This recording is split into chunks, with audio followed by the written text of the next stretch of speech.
All right, what's going on, everybody? It is our monthly Patreon exclusive live stream. We're changing it up this month. So what we've always been doing here with Patreon is I do this video, this live stream, where I take questions from patrons and we only share the video with Patreon people. But I realized last month that when we were doing this, that it's like, I think more of you want more people to be able to hear the questions you're asking and hear my answers. So I asked everybody, basically, I was like, look, how about we let only Patreon members submit the questions, but we'll post this video live to our YouTube feed as we're doing right now and let everybody hear the answers. That way it gets more people hearing your questions, more people hearing my answers. And hopefully for some of you guys that haven't joined us on Patreon, hopefully you will join us. So if you want to get a question into me, first off, it's patreon.com/Rubin Report. And I think it's the level 1 tier gets you right in on this. And I've got a trusty iPad here. My guys are sending me questions on the fly. And we're going to do about an hour of Q&A, totally uncensored. Whatever you want to ask me, I'm reading them right here. I haven't even looked at them yet. I've been doing Patreon Hangouts all day long. You know, for the higher tier members, we do small group chats. We used to do one-on-ones. Now we're doing them in groups. So I've been going all day long. I am wearing a hat, which people don't get to see me in a hat that often. But I haven't even showered today because it's been a crazy freaking day of Patreon Hangouts and just catching up on life. As you guys know, I've been last 3 weeks on the road with Jordan Peterson, and we were in Denmark and Sweden and Norway and UK and Ireland, and I'm definitely forgetting some other places, but we've been all over the place. Looks like we just signed on for probably another 30 shows in Europe in March and April. We got a whole bunch of stops in Australia in February. They're just great energy behind what we're doing. I'm so enthused and psyched, and I just feel great at the moment, and I'm looking forward to taking some questions. Oh, and just real quick, let me pimp out one event I've been doing. So I got back from Helsinki. Oh, Finland. I forgot about Finland. I got back from Helsinki 2 days ago, and then I did stand-up immediately that night in Brea. And then I did stand-up last night in Oxnard, and both nights I brought 2 members of the intellectual dark web. I always bring one, so I do about an hour of stand-up, and then I bring a guest from the IDW on. I brought both Weinstein brothers on stage, and we're just having a great time, and it's totally different. So I hope if you guys happen to be in a city where I'm doing stand-up soon, I hope you'll come check it out. I'll be in San Jose on November 28th at the San Jose Improv, and there will be an IDW member with me. And, you know, I do stand up, but it's a lot of crowd work, and we do live Q&A, and it's really interactive and fun, and I get the crowd going at each other, and it's a politically diverse group of people, and it's pretty cool, and I'm psyched about that. And if you want to just check out some more dates and tours and other things that I'm doing, you can go to daverubin.com/events. And before I start, I assume everybody wants to say hi to Emma. She's been hanging out all day long in here. She is 14 years old. A lot of you know the story about her. She's a rescue from Hurricane Katrina in New Orleans. So she's lived in New Orleans, then she lived in New York for about 10 years, and now we've been living in LA for a couple of years. She's been to the Grand Canyon. She's been to the White House. The girl has lived through a lot. Okay, let's jump into questions because that's what it's all about. So we will go right there. When are you coming back to San Francisco? So I've done a couple events in San Francisco. Well, I will be in San Jose on November 28th. That's pretty close to San Francisco. So hopefully you can come check it out. I think we're going to do some more stuff in San Francisco. And I just need to spend a couple days there because there's a lot going on the tech side of things, as you guys can imagine these days, with all the algorithm craziness and YouTube stuff and Twitter shadow banning. So I need to spend some time in San Francisco. So maybe on the 29th, I'll do like some sort of public event there if I can figure out a way to do it. But 28th, I'm in San Jose. So do come and check it out. Dave, after listening to the IDW, I can no longer listen to conservative talk radio. It seems shallow, just like the mainstream media. What have you done to me? I've done something good, my friend. This is what it's all about. Look, what is the IDW trying to do? As Eric Weinstein said, who I think is he was the sort of architect of this in some ways, and I've been sort of the main facilitator, and we've got all sorts of people that are part of it. It's like, what do we agree on mostly? And what we agree on mostly is that we're allowed to think differently. but we agree on what a conversation is, what a respectful conversation amongst people who have different thoughts are, which is why I can sit in my own studio in my own home across from Ben Shapiro when he'll tell me that he wouldn't attend my wedding anniversary, and we can agree to disagree on things, and we can agree that we still want to live in the same society as each other. I think what we've done with the IDW is we've shattered some of the notions that media and the political establishment has thrust on all of us about how we should behave, where everyone who disagrees with us is evil, and everyone who disagrees with us is a bigot or a libtard or a racist or a homophobe. All of this stuff, it's not real. It's tearing us apart. It's making people crazy. And I can tell you guys, I just spent the last 3 weeks bouncing all over Europe. I spent the 2 months before that bouncing all over the United States. We've done 70 plus shows together, I think, Jordan and I. It'll be well over 100 by the time we're done. And people are good. They're out there. They want to solve problems. And one of the coolest things is, so you right now, person watching this, most likely you're watching this alone, right? You're watching either on your phone or you're sitting at your laptop or your desktop. You're not listening to this, right? Because we're only live streaming this on YouTube. I think we're going to put this up on the podcast feed probably. But this is a sort of solo operation. Like maybe you're watching it on your smart TV. Maybe your husband or your wife or your boyfriend or your girlfriend is there. But it's a pretty solo experience ingesting all of this content. You know, you can walk around listening to these podcasts, and it's a solo thing. And what I'm really loving right now about the Peterson events and now doing stand-up again is that people are coming into these rooms and they're looking around and you're going, holy cow. You know, for the stand-up shows, there's hundreds of other people laughing about the same shit that I'm laughing about. At the Peterson shows, there's thousands of other people that are as interested in ideas and getting your life right before you fix the world, fix yourself. And they're coming together and they're realizing, holy cow, I'm not alone. And yes, they disagree. All the people that come there disagree on all sorts of things. And I have people that come up to me after the shows. And, you know, a lot of people, of course, say, Dave, I'm sort of on the same political journey as you. I used to be a big lefty, but I'm a liberal, and that has nothing to do with the left anymore. And people will come up to me and say, I'm a libertarian, and I've been waiting for some good liberals to join forces with. Some people will say I'm a conservative, and I disagree with you on some things. But you know, I support what you're doing and all that. So look, if you can't listen to talk radio anymore because of what we've done here, I think that's pretty good. You know, I'm not putting down anybody, and the people can do what they want and listen to who they want to listen to. But I think we've offered up something a little more, and I'm really proud of that. And I think we're just at the beginning again, so it's pretty exciting. Okay, let's see. Dave, have you followed the leftist attacks on Peter Boghossian related to his probe on grievance studies? I have. First off, I love Pete. Pete's been on the show twice. And if you haven't seen particularly the second one, so the first interview that I did with Pete, it was the first time we met, and we did mostly an hour-long talk about atheism. And Pete wrote a book called A Manual for Creating Atheists. We did that about 3 years ago. I think it was 3 years ago this month, actually. Might have been this week. I think it was right before Thanksgiving, yeah.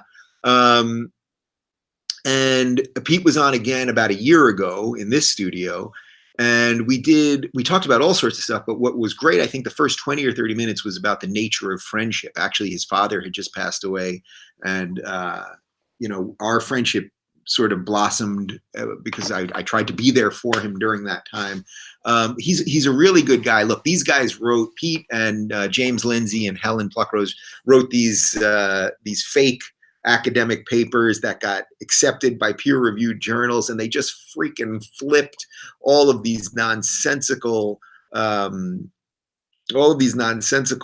ways that these departments figure out what's real and what's not real right on their head. I mean, it's actually incredible. So anyway, Pete is a philosophy professor at Portland State University, and the school paper issued this statement, all anonymously signed by professors and grad students, about how awful he is. And it's like, man, you know, he's put his butt and his career and his life on the line to fight for what he believes in. And you guys won't even put your names to this paper, to this statement against him. And it's like, you're all cowards. If you were on the side of truth, you would stand up and be who you are, but you won't. And this guy is doing good work, because what Pete, I think, basically believes is that the gender studies and these type of disciplines that aren't peer reviewed, that don't come from a place of empirical evidence, like say the STEMs do, Pete would say they are infecting every part of academia. And it's not just Pete that says it, it's plenty of other people. Jordan Peterson says it. Plenty of other people in academia realize what is happening.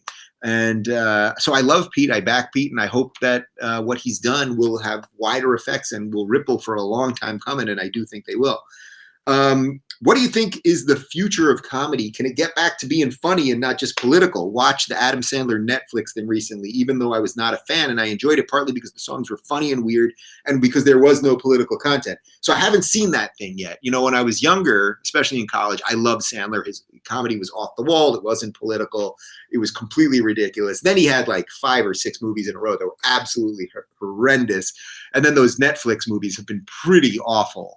The Sandy Wexler one was sort of okay, but some of the others are just terrible. That one with David Spade where he's a secret agent or something, it's not even a movie. They need another word for it. It's so bad. That being said, I haven't seen this yet, but if he got back to his off-the-wall roots where he, you know, what's happening, and this is what your question's about, it's like what's happening right now is that these comedians have become the same type of hectoring, preaching blowhards that they're supposed to be making fun of. So imagine if George Carlin, who I think is the greatest stand-up and the most prolific stand-up comic of all time, if he was alive today, now first off, he'd be getting booed off college campuses because he'd be an old white guy defending the patriarchy. I mean, it's so stupid, right? This is a guy who fought the power his entire life. But what would he be doing? He would be using comedy to say what he wants to say. But if you go online now and you see what a lot of really famous, far more famous than me comics are doing, they're just yelling and preaching, and they're all progressive activists and Democratic Party members and all that stuff. And they're not funny anymore. I mean, the amount of people who I used to like comedically who now like make me kind of nauseous is sick, but that's actually why I'm doing stand-up again. And we did a great show in Oxnard last night. We did a great show in Brea. And as I said, I'm doing something that's like more of like a crazy road show / town / interview / Phil Donahue / Jerry Springer show than anything else. And I'm treating my audience with respect. We're doing some politically incorrect stuff. I hope people aren't recording all of this stuff, because what happens in a comedy club is kind of sacred. And a lot of comics, by the way, now the big time comics like Rogan and Chappelle, who both are spectacular comedians, they don't even let people bring their phones. You have to give up your phone. You put it in a bag before you even go in, because that, you know, the comedy club is the place where you're supposed to experiment. And imagine if you were a scientist and you were experimenting and things were blowing up in your face, you wouldn't want that out there all the time. You know, Albert Einstein didn't want all his formulas out there while he was trying to figure them out. So I'm glad to hear that about Sandler. I will check out the special when I have a chance, and I do hope you guys will come check out the stand-up that I'm doing. So 28th in San Jose at the Improv. I'll be at the Improv in Irvine, California in January, and we're booking out a bunch of other stuff. So yeah, there you go. Love the Norway Q&A. I just posted on the channel, I think yesterday, the Q&A from Oslo, Norway, me asking Jordan questions. It's the only public thing that we've posted from the entire tour. So if you haven't seen it, do check it out. So thank you for that. Just saw that Jordan Peterson is coming to Auckland, New Zealand. Will you be accompanying him? I hope so. So that's right after Australia. And I have something I have to do that week in the States. So I don't think I can. Unfortunately, I'm sorry. Believe me, I would absolutely love to go to New Zealand for a million reasons. Of course, I've got to try your lamb. I get New Zealand lamb here, but like, and then that's just one of the many reasons that I would love to go there. And I get a lot of email from New Zealand also. So don't count me out just yet, but unfortunately, I don't think it's going to happen. Okay, let's see. What's your least favorite thing about touring with Peterson? We hear so much about how awesome it is. I'm curious if there's anything that bothers you at all. Wow, that's a question. No, there really isn't. You know, the travel can be a little bit exhausting at times. Like I'm actually a little beat right now. The reason I'm wearing a hat is I didn't even shower today because it's been so busy doing Patreon hangouts today. And, you know, I got back and I immediately went to this stand-up gig and then this other stand-up gig. And I interviewed Brett Weinstein yesterday, which will be on our channel tomorrow. And I had so much business to catch up on. And Amira, who's been our director for 3+ years, who's been just an absolute all-star at every level. She actually accepted a new job, has moved on. So we now have a part-time, while a part-timer taking her job, which is clearly a full-time job. It's many people's full-time jobs as we're hiring for that. And I know a whole bunch of you have submitted resumes and we're trying to figure all that out. So there's just so much going on. So I would say the only thing that's a little sucky is that I feel like I'm a little bit behind on things. And actually one other thing related to the show, which I mentioned in a live stream last week. The one thing that I think has suffered on the show is that I haven't been able to do direct messages because we've been taping a lot of stuff in advance while I'm on the road. I did do 2 live streams last week. You know, this is a live stream right now, and I'm going to try to do more of these so that I can keep that connection with you guys, and so that I can speak directly to you and you guys can ask and comment directly to me. But I do miss the direct messages. I mean, I think that's where I can give you my most clear, cogent thoughts because I write it out and I go directly to camera over there and do it. So I miss that a little bit. But we'll get back to that kind of stuff. And I also want to change what we're doing and how we're doing it as the years go by and always remain fresh and all that good stuff. But in terms of the tour itself, nothing bad. Nothing bad. Jordan and I have hit a nice rhythm together. I think we're really bringing out the best in each other. I honestly feel like a better person than I was like 5 months ago. Like if you guys think Jordan has affected you and if you think you've tried to incorporate the 12 rules of life to your life to fix yourself, it's like try being on the road with the guy for 6 months and try doing Q&As where we do 45 minutes together in front of 2,000 people and he's talking to them, but then he'll turn and, you know, we're this close, right? And it's like, there's powerful stuff there. And that's been very exciting. So it's all good. It's very cool. There hasn't been one, actually the running joke with our tour manager, John, who's also been wonderful, is like, this guy's like, this is the easiest tour ever. He's like, nobody's doing drugs, nobody's drinking, nobody's ripping up hotel rooms. He's like, the two of you, you know, you have dinner maybe, or you shoot the shit after, you drink some, you know, sparkling water and then talk about philosophy. He's like, this is the easiest thing ever. The only screw up of the entire tour is I think when we were in, where the hell were we? We were in like Ontario, Canada.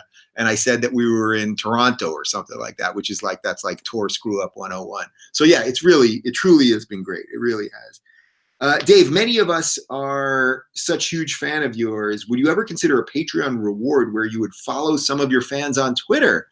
That's actually kind of interesting. You know, I wouldn't want to make it about like, that feels like it would almost be like bribery or something. You know, the Twitter feeds have just become such a mess.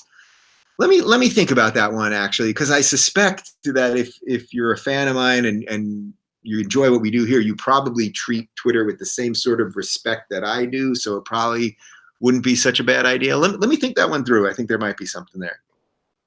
How much worse do you think YouTube, Facebook, and Google have to become before someone creates a competing service, refuses to sell, and we start to shift over? I mean, look, this is the $1 million question, right?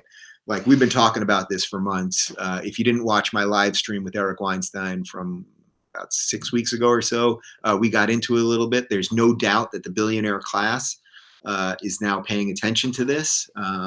There is a billionaire that I had on the show not too long ago. Who knows what he's thinking about all this stuff?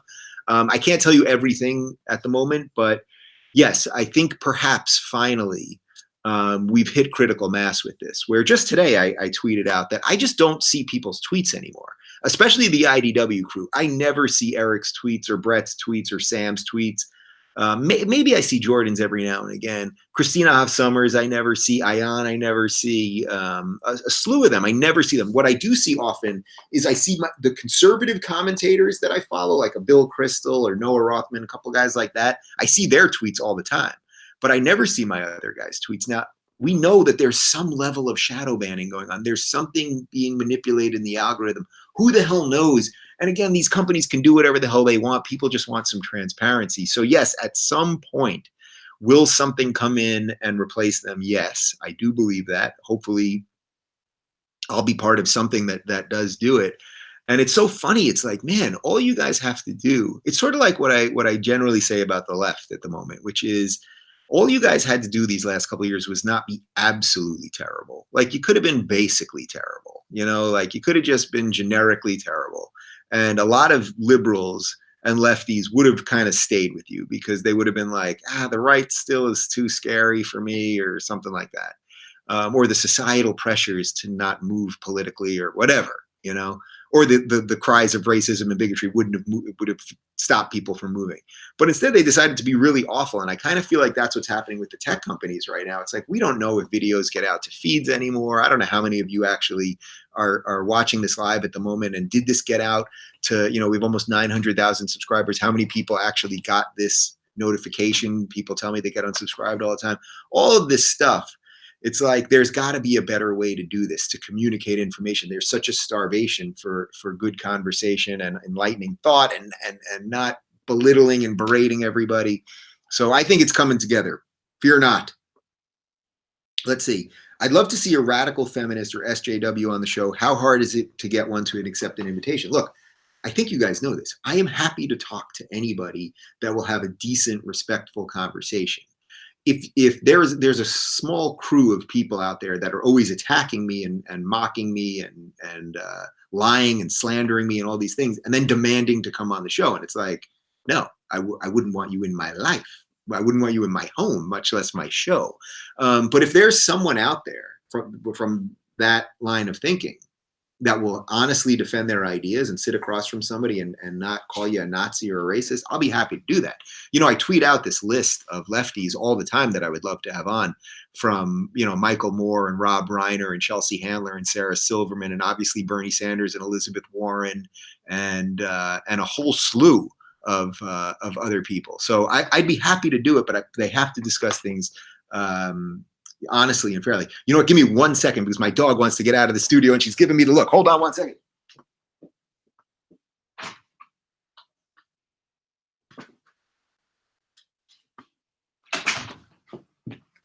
Sorry, that was 6 seconds. She's 14 years old. She gets up the stairs a little slower these days. Okay, let's see. Will you come to Cincinnati? Bring Peterson, please.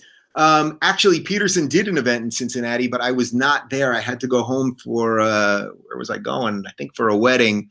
So I missed that. But I'd love to go back there. And I've actually never been to Cincinnati. So I would absolutely love to go. One of the funny things in my crazy travels over the last couple of weeks was that in the midst of the whole European thing, Bob Saget, who's you guys all know Bob Saget, comedian from Full House, Fuller House, America's Home Videos, and a gajillion other things, and a legendary stand-up. I've become good friends with him and his fiancée at the time, Kelly Rizzo, who's a great girl.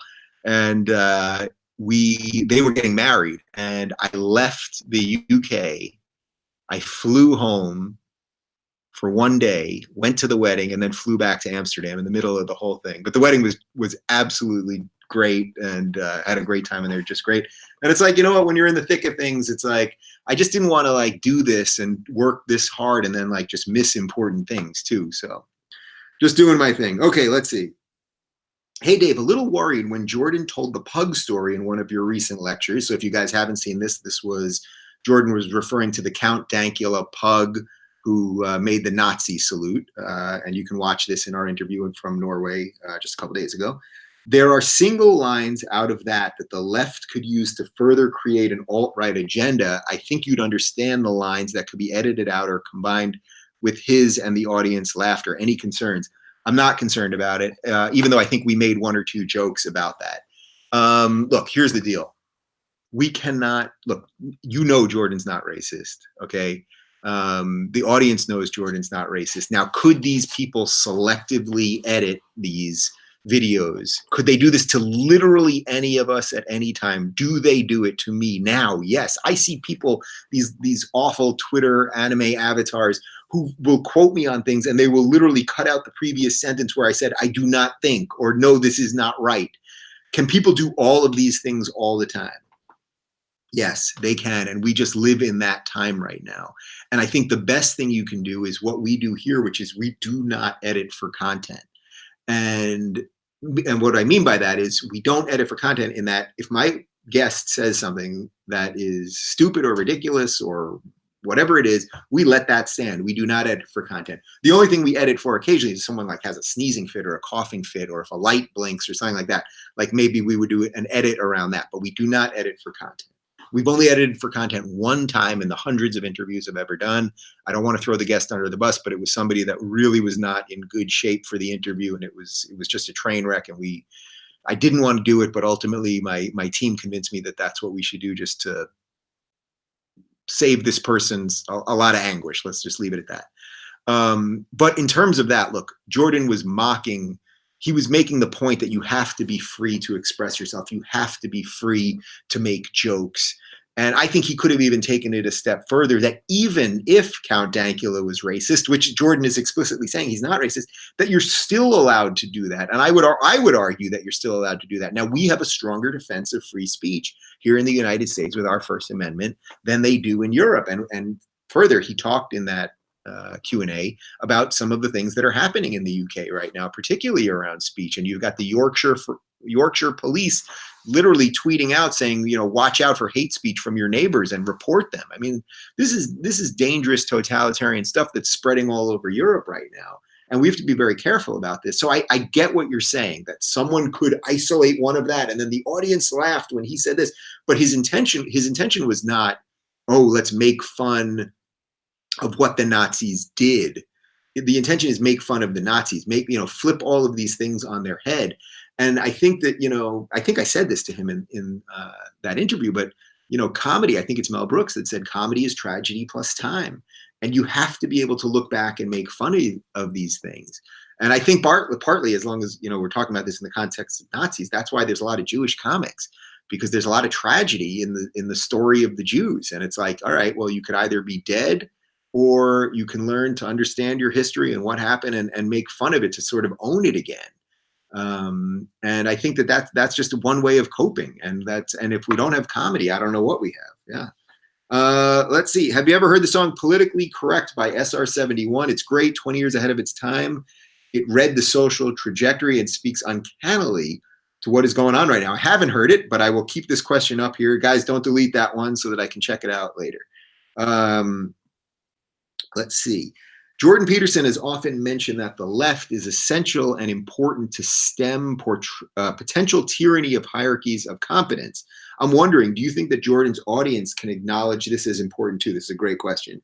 Jordan has such nuanced and compassionate perspective. I'm curious if his audience resonates with this nuance, or are they more attracted to the critique of roasting the left? It's a difficult question to answer, I guess, but interested in your thoughts and perspective. You might win best question of the day because that's seriously good. Okay, so in essence, what you're saying there is when Jordan critiques the left, which is sort of the red meat for the audience, is that what they're really into? Or is it when he does this more nuanced thing, which is that we need a healthy left, the way we need a healthy right, because as he would say, they cause a tension between each other, and that tension is sort of where a society should live so that it doesn't tilt one way too much or tilt the other way too much. Yes, I think they really, really are into that. The red meat, he doesn't do things for applause lines. Like, he doesn't do just the easy things like get up there and be like, the left is stupid and blah, blah, and feminism. He never does that. He never does that. As a matter of fact, one of the things that I'll say to him sometimes is, sometimes he'll get a big laugh on something, and sometimes it's intentional, sometimes it's not intentional, but he always will talk right through it because his intention up there is not to get laughs. Then when I go up there, my intention is to get laughs and mess with him and have fun with the crowd. But his intention is not for the audience reaction. His intention is truly to expand what his thinking is. And I watch this guy doing it every night. It's pretty freaking awesome. So as to your question, the way he describes this is that you need this healthy left and right the way you would want a relationship in a marriage. You wouldn't want to beat your wife in an argument, let's say, because then you're the winner and she's the loser, and then you're married to a loser. What you would want is that you could prove a point, and then sort of offer a handout and say, we can fix this together. And you would hope that that's the way the other side would treat you as well. I sense that a lot of people are into that nuance. I mean, I think that's sort of what's happening with the IDW. It's right. We're not just saying, look, we're all frustrated with the left. Most of us come from the left. Some of us, like Brett and Eric and Sam, still believe they're on the left. I can't honestly say that anymore. I see a much healthier center right these days. I see a much more interesting and rich and politically diverse group of libertarians and conservatives these days, and former liberals or classical liberals or former progressives that are making a really wide tent and that are really interested in discussing ideas. That's what I see, and I'm very comfortable with them. Will I be glad to talk to those people on the other side? Of course. But basically that you need these two healthy sides that have nuance, that have tension with each other, because otherwise, if you break this thing, then you've got one sort of tyrannical side. And guess what? Look, I know that most of you guys watching this right now, you're either classical liberals generally, or you're libertarians or conservatives. But you don't want to win to the point that there's no opposition, because that opposition is what is the sort of gestalt of what a healthy society is made up of. So I do think people are in on it for the nuance, and he's given it to them. He really is. He's not doing the red meat stuff. Let's see. Do you ever fear of the IDW being hijacked? Example, you can all have conversations, but now what do you have conversations about? Can the tolerance go too far? Good question. And there's a little bit of a follow-up. Dave, I just want to tell you that you were awesome in Brea this week, and it was great to meet you. Oh, this is a different question. All right, I'll get to that one in a second. So do you ever have fear of the IDW being hijacked? Look, it's tough, because what are we exactly? Like, are we a political movement? I think there's probably some legitimacy to that, but we're not a political party. Are we a publishing company? Are we a road touring group? Are we a podcast network? Are we a YouTube replacement? Are we all of these things? Are we a news network? I mean, nobody really knows. I promise you we're having a lot of discussions about this. But in terms of being hijacked, look, I see sometimes now mainstream trying to hijack some of these ideas, but I don't think you can fake it. We have been in the primordial stew with you guys for years doing this, and I don't think you can fake it. And the things that we see and believe and talk about are real and authentic. And these people, I promise you guys, these people, look, I've done plenty of TV shows. Almost everyone that you see on a generic TV show, they are that on television, and there's something else in real life. And you can even see it when the cameras go on. Something changes in them, and they're a different person. This crew, it's not. It is the real deal. And maybe it could be hijacked in some way that, who knows? Maybe tomorrow, like CNN announces they have a show with their big thinkers, and maybe they grab one of the IDW people and throw a lot of money at them and whatever. I'm just not that worried. And it's almost like, I'm just doing what I think is right, and I'm going to keep doing it. And I think we can fix some of this stuff, and I think we are fixing some of this stuff. So that's it right there. Dave, just want to tell you that you were awesome in Brea this week, and it was great to meet you. I brought 3 friends with me, and we all had a blast.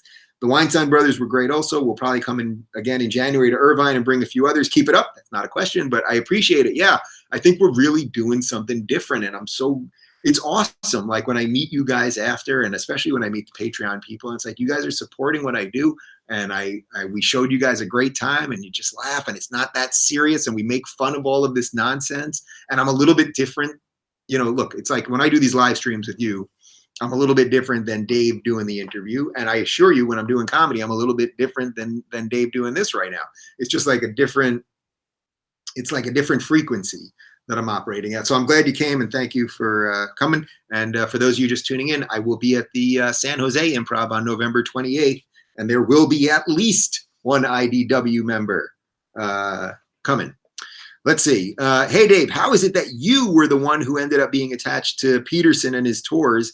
FYI, my podcast partner and I made it to one of the shows in Seattle months back, and of course, love every second of it. Keep up the inspirationally profound work.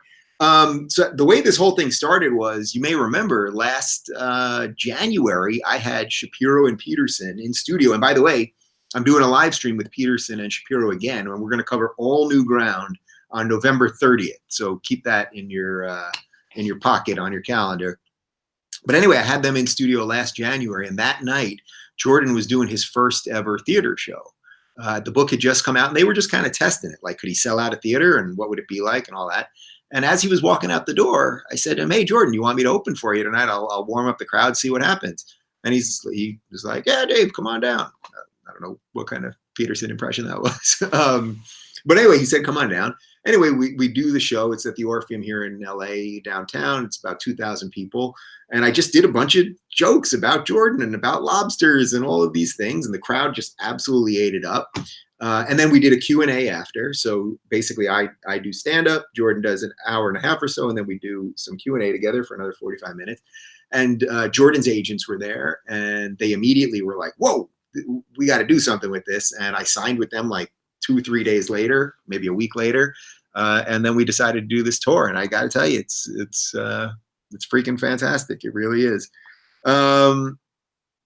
Let's see. Have you invited Barry Weiss on the Rubin Report? She would be interesting. I have invited her many times. She has said she's going to do it. We haven't been able to coordinate the thing in LA, partly because of my travels, I think partly because of hers, but we will make that happen at some point. What do you think of attempting to brand these folks that are attacking free speech as illiberals? In particular, using that word whenever referring to them in order to distinguish between them and classical liberals that many of ourselves consider us to be. That's interesting. So that's like saying, it's a little bit of the sort of regressive left thing. Like, these people are not progressive for progress, because being for progress would mean that you're for equality for everybody, not equity. You're for equality of opportunity for everybody. These people are regressive. They want us to regress. They want us to go backwards and start looking at people based on their immutable characteristics, their sexuality and gender and skin color and the rest of it. And that is not progressive. That is regressive. So illiberal, it's good, right? I mean, I've obviously heard the word before.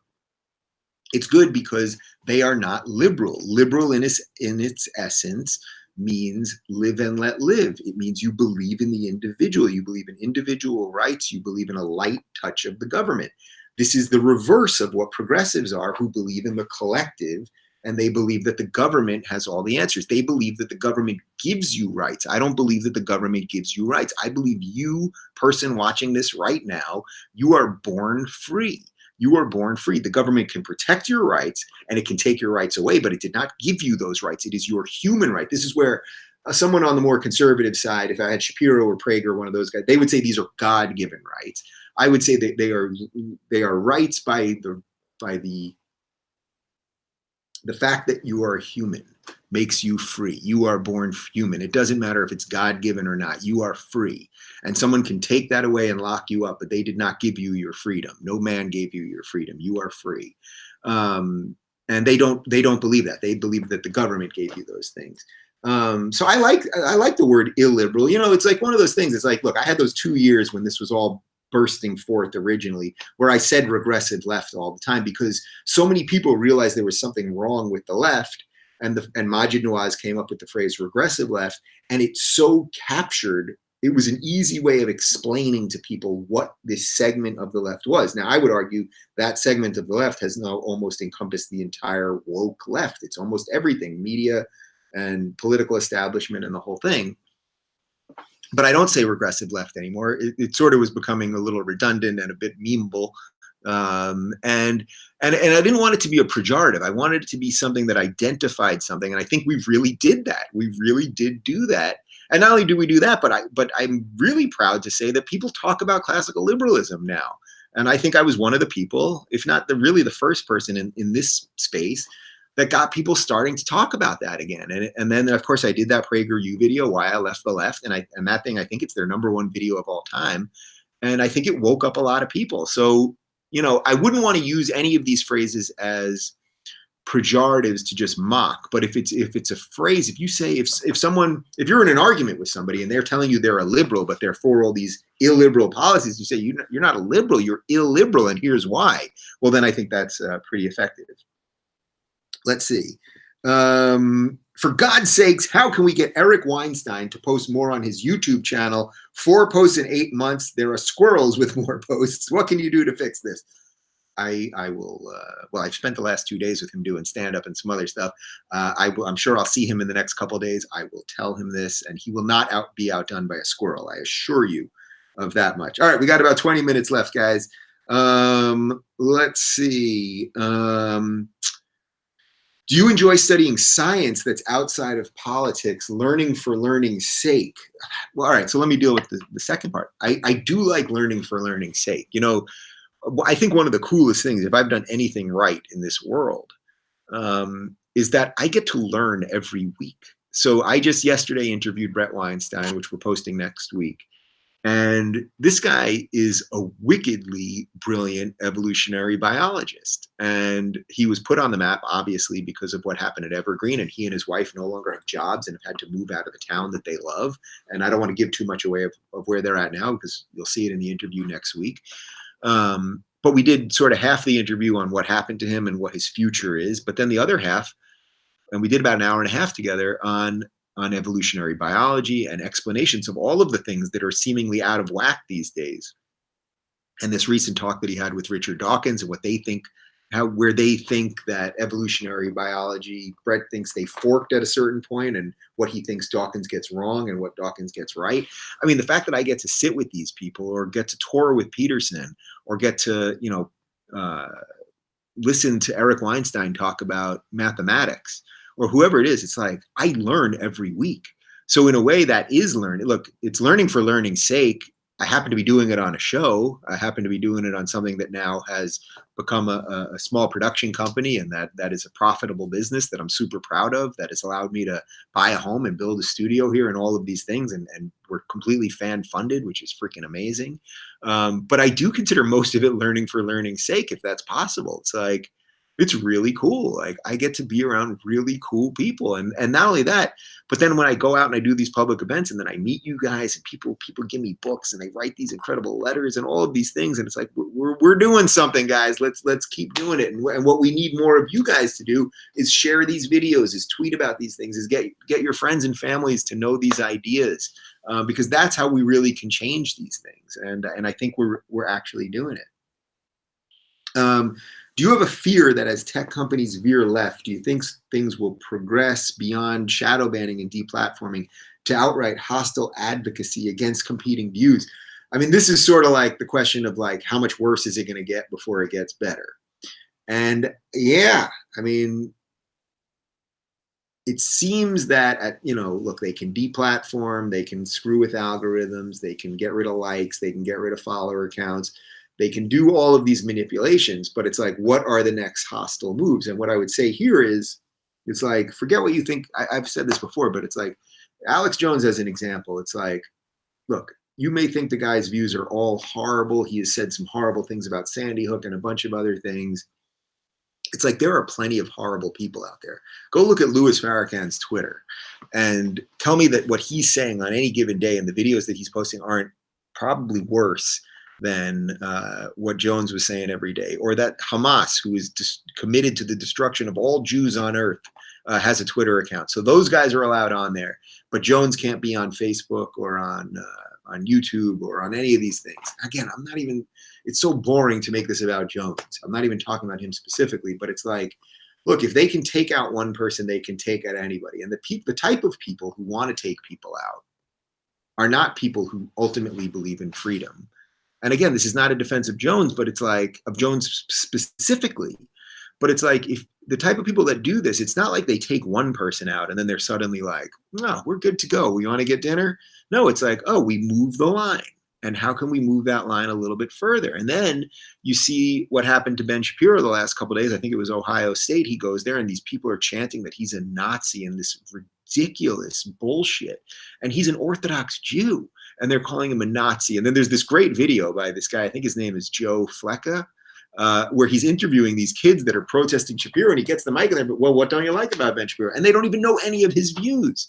And it's like, it's become this leftist monster, and monster is the only word that makes sense to me around it, has become an infection in young people's minds, unfortunately, where they're protesting. They don't even know why they're protesting. They're protesting because they believe that victimhood, but it's not even just victimhood, that perceived victimhood is virtue, and it is not virtue, guys. What is virtue?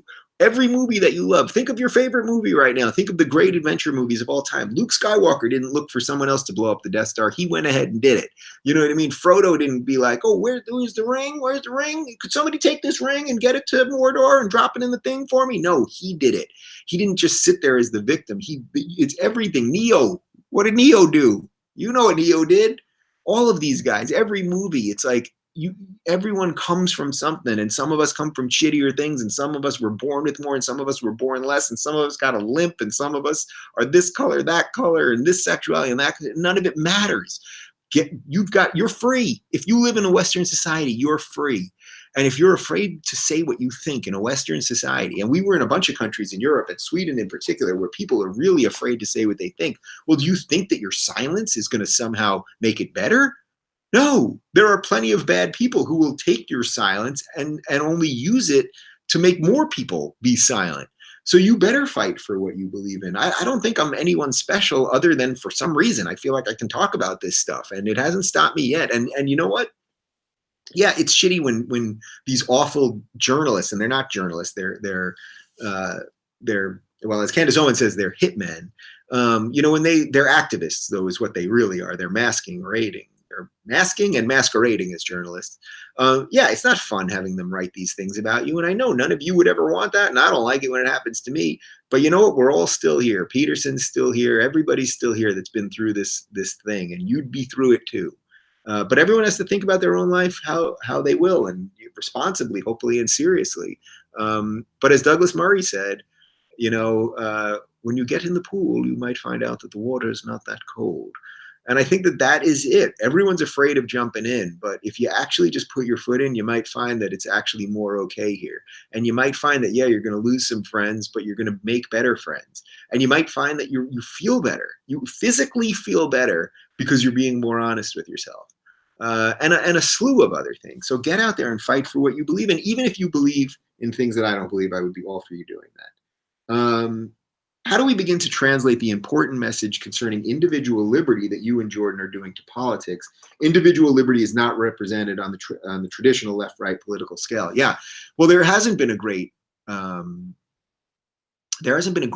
let's say, stance for the individual in a long time. Like Rand Paul talks about the individual because he's basically a libertarian. What's his name? Paul Ryan would talk about the individual quite a bit, and I know he was really influenced by Ayn Rand.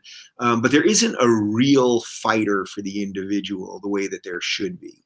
You know, as more and more of the left goes to the identity politics thing, and as the Democrats won just 2 weeks ago, they've realized, well, all right, well, this maybe is a winning strategy now, so they're going to only go in on it more.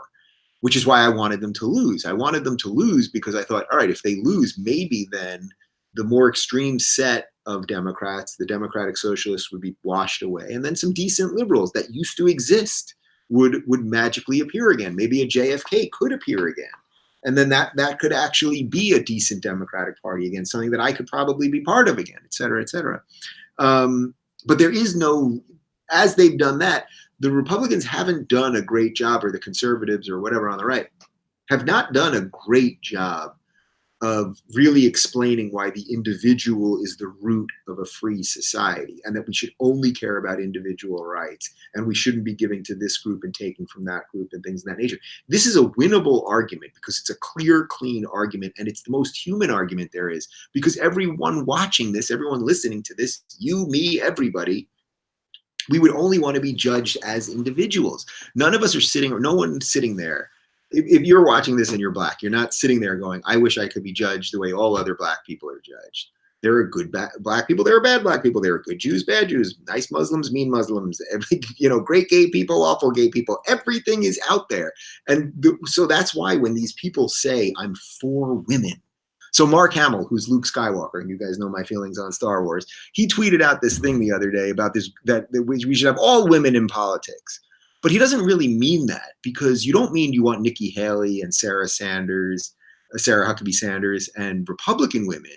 You mean you want women who behave as you want them to behave. And that's the silliness and the foolishness and the lazy thinking of collectivism, is that you can't, if I'm for gay people, really? Are you for Republican gay people? Are you for gay people who are into firearms and who happen to be pro-life? No, you're not into those gay people. So to say you're for gay people that's actually sort of offensive. Say I'm for certain things, and certain individuals happen to be for those things, but I'm for women.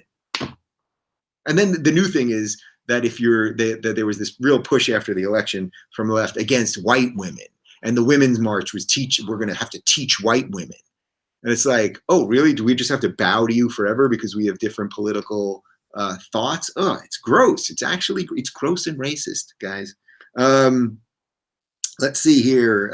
We got about 9 minutes left. I want to get to as many as possible. I would love to have you interview some of the climate change scientists who would challenge MSM, mainstream media narrative. Have you talked to Mark Stein about that? You know, we were in touch with Mark Stein for a while, and I did Gutfeld shows with him once about a year ago, and then it just kind of fell apart. So I don't know where that left off, but I'll ask my guys after this, and I'm sure we can make that happen. Let's see. Do you think the increase in California fires could be partly caused by the numerous red tape regulations to protect trees from humans? I don't know enough about this. I mean, I feel like this is a slightly trolling question, perhaps. We don't know exactly what caused these fires yet, from what I understand. I think one of them maybe was a campfire. Look, little of this is just nature. Nature does things. Now, also, we've been in a crazy drought here in LA. So I moved to LA in February of 2013. So it's not even, it's just about 6 years. If I tell you guys that in 6 years, I don't think I'm exaggerating when I would say we've had 20 days of rain, like real rainy days. We've had, some drizzle here and there. There was a couple of years ago, we had like 4 days in a row where it really rained, but I don't know that we've had more than 20 days of rain, ballparking it. Basically, I mean, we're in a pretty dry time. We're in a drought, and when you drive through the hills here in Los Angeles, there are times when it's rained a little bit and everything's green, and then there's times when everything is just dry, and it's like, man, you could set fire to everything just like that. And then there's so many houses in these odd crevices and hills, and then the way these Santa Ana winds blow, where once the fire starts, it blows it onto, I mean, it's literally blowing embers over there. This is when they talk about jumping highways. I don't know enough about it specifically related to regulations and everything else, but I don't think everything can just be solved by government regulations, obviously. And I don't think everything can be solved. I think nature is pretty freaking powerful. So yeah, that's that. That's my thought on that. California seems to be past the point of no return. What do you think would have to happen for a peaceful political remedy to the leftist bottomless pit the state is in? I don't know. It's weird. I mean, look, we have super high taxes here.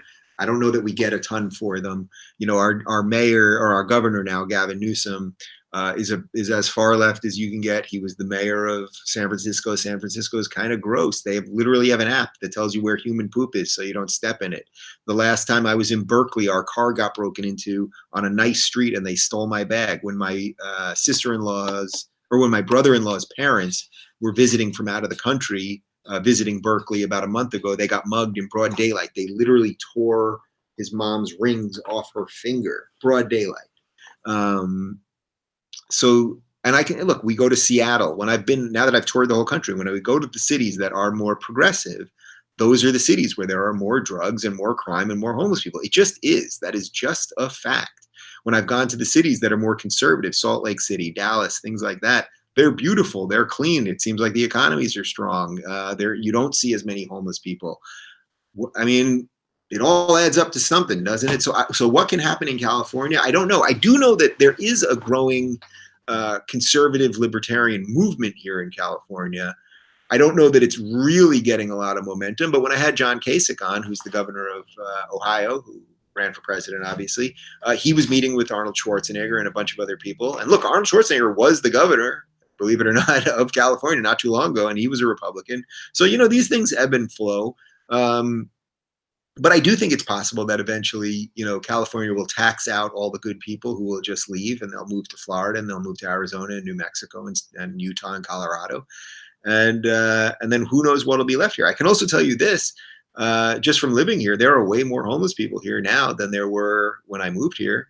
I don't know what that exactly means. I don't know exactly how all of those policies that have been put in by Democratic and lefty politicians have laid all of that out, but we shall see.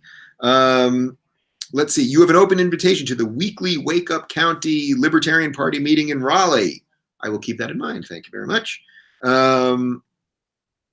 Let's see. Dave, I keep seeing these new laws regarding gender and sexuality and morality. How can people keep track of what's legal and what's illegal anymore? Things can be changing so fast.